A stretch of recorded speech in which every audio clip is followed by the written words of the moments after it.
샬롬, 행복한 명절 되셨습니까? 오늘부터 포로 후기의 말씀인 에스라 파노라마를 진행하게 되어지는데요. 11개 말씀 이후에 순서적으로 보면 역대상하를 보는 것이 맞지만 역대상하에 쓰여진 시기가 포로 이후이기 때문에 에스라, 느헤미야, 에스더의 말씀 이후에 역대상하의 말씀을 진행하도록 하겠습니다. 그래서 오늘 말씀은 에스라 1장 말씀 되겠습니다. 에스라 제1장. 바사왕 고레스 원년에 여호와께서 예레미야의 입을 통하여 하신 말씀을 이루게 하시려고 바사왕 고레스의 마음을 감동시키시매 그가 온 나라에 공포도 하고 조서도 내려 이르되, 바사왕 고레스는 말하노니 하늘의 하나님 여호와께서 세상 모든 나라를 내게 주셨고 나에게 명령하사 유다 예루살렘의 성전을 건축하라 하셨나니 이스라엘의 하나님은 참 신이시라. 너희 중에 그의 백성된 자는 다 유다 예루살렘으로 올라가서 이스라엘의 하나님 여호와의 성전을 건축하라. 그는 예루살렘에 계신 하나님이시라. 그 남아있는 백성이 어느 곳에 머물러 살든지 그곳 사람들이 마땅히 은과 금과 그 밖의 물건과 짐승으로 도와주고 그 외에도 예루살렘에 세울 하나님의 성전을 위하여 예물을 기쁘게 드릴지니라. 이에 유다와 베냐민 족장들과 제사장들과 레위 사람들과 그 마음이 하나님께 감동을 받고 올라가서 예루살렘에 여호와의 성전을 건축하고자 하는 자가 다 일어나니 그 사면 사람들이 은그릇과 금과 물품들과 짐승과 보물로 돕고 그 외에도 예물을 기쁘게 드렸더라. 고레스 왕이 또 여호와의 성전 그릇을 꺼내니 옛적에 느부갓네살이 예루살렘에서 옮겨다가 자기 신들의 신당에 두었던 것이라. 바사왕 고레스가 창고지기 미드르닷에게 명령하여 그 그릇들을 꺼내어 세워서 유다 총독 세스바살에게 넘겨주니 그 수는 금 접시가 30개요 은 접시가 1000개요 칼이 29개요 금 대접이 30개요 그보다 못한 은 대접이 410개요 그 밖에 그릇이 1000개이니 금은 그릇이 모두 5400개라. 사로잡힌 자를 바벨론에서 예루살렘으로 데리고 갈 때에 세스바살이 그 그릇들을 다 가지고 갔더라.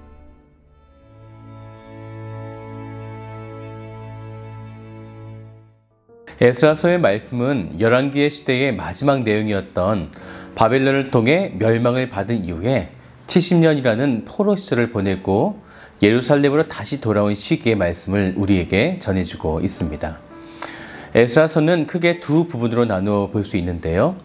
1장부터 6장까지는 바벨론 포로에서 귀환하여 성전을 재건하는 이야기가 되어지고 7장부터 10장까지는 개혁운동을 전개하는 역사적인 이야기로 구성되어 있습니다.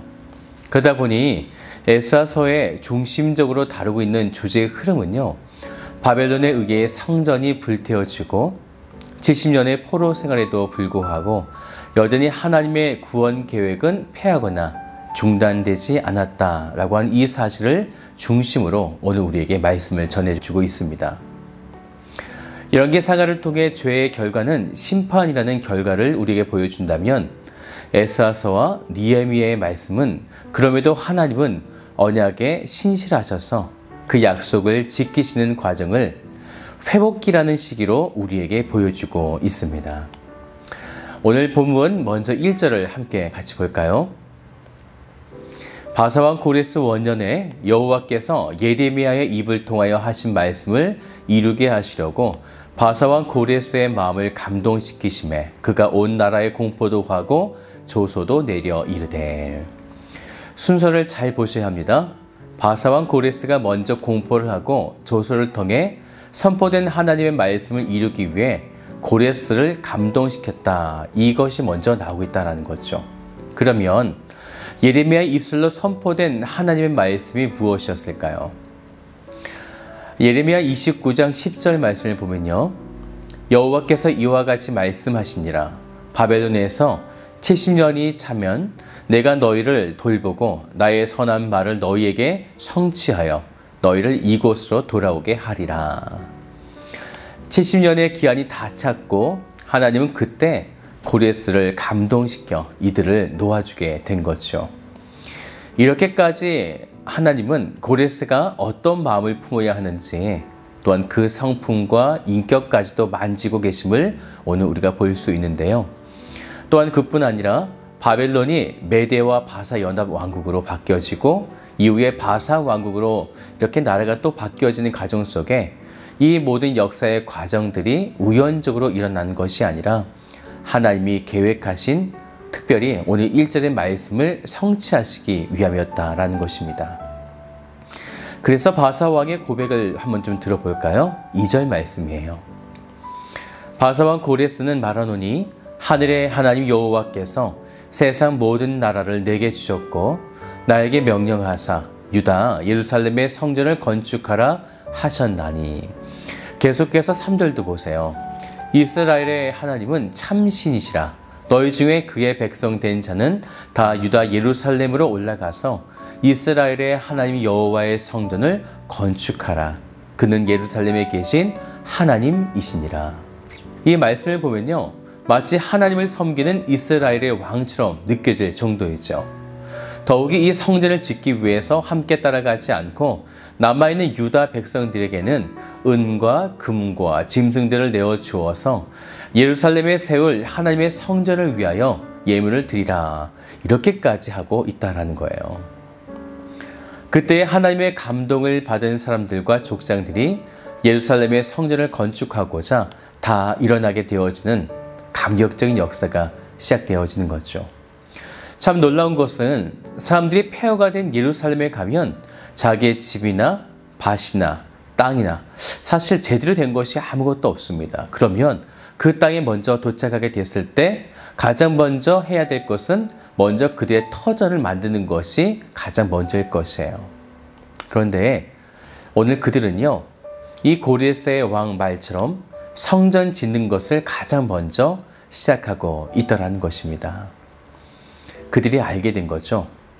우리가 무엇을 잘못했고 무엇을 지키지 못했는지, 여호와의 명령을 지켜 그 길로 행하라. 그리하면 무엇을 하든지 어디로 가든지 형통하게 할지라 라고 하는 하나님의 그 말씀을 그들이 진정 믿고 듣게 된 것입니다. 그래서 6절 이후의 말씀을 보면요, 그 성전을 짓기 위해서 고레스는 옛적의 성전에서 약탈했던 성전 기구들과 금과 은과 놋 등을 다 내어주게 되어진 거죠. 7절 말씀을 같이 볼까요? 고레스 왕이 또 여호와의 성전 그릇을 꺼내니 옛적에 느부갓네살이 예루살렘에서 옮겨다가 자기 신들의 산당에 두었던 것이라. 상식적으로 생각해보면 정말 말도 안 되는 일들이 일어나고 있는 거죠. 하지만 하나님의 회복의 약속을 이루시기 위해 하나님은 우리가 상상할 수 없는 방법으로 이렇게 이방왕 고레스를 감동시키셔서 하나님의 그 나라를 회복하고 계신 것입니다. 이제 이들은 예루살렘으로 돌아온 이후에 예루살렘에 하나님의 그 성전을 짓기 시작합니다. 그런데 안타까운 것은요, 당시에 포로된 남유다 백성 가운데 실제로 돌아온 숫자는 약 1%가 조금 넘을 그 정도밖에 안 되었어요. 그럼에도 하나님은 무너졌던 성전을 재건케 하셨고 하나님과의 그 관계를 회복하시게 되어지는데, 그렇게 무너졌던 성벽도 다시 세움으로 이제 예루살렘은 견고하게 점차 만들어져 가고 있는 것이죠. 그런데 여기서 하나님께서 이 모든 과정을 어떤 방식으로 행하셨는가입니다. 어떤 힘, 무기, 군사력으로 행한 것이 아니라 사람의 그 마음을 감동케 하심을 통해 행하고 계시다라는 거죠. 하나님의 역사는 그렇습니다. 오늘 우리가 자원하는 심령으로 성령께서 우리의 마음을 감동시키셔서 억지로나 인색함이 아니라 자원하는 그 마음으로, 감동한 그 마음으로 하나님의 일을 오늘 우리들이 맡아주고 해주시기를 하나님은 원하고 계신 것이죠. 오늘 하루 동안 하나님이 감동시키며 우리를 어디로, 그리고 그 감동으로 무엇을 행하시게 하는지 그분의 이끄심을 온전히 바라보시는 복된 하루, 복된 성도가 되시기를 주님의 이름으로 축복드립니다.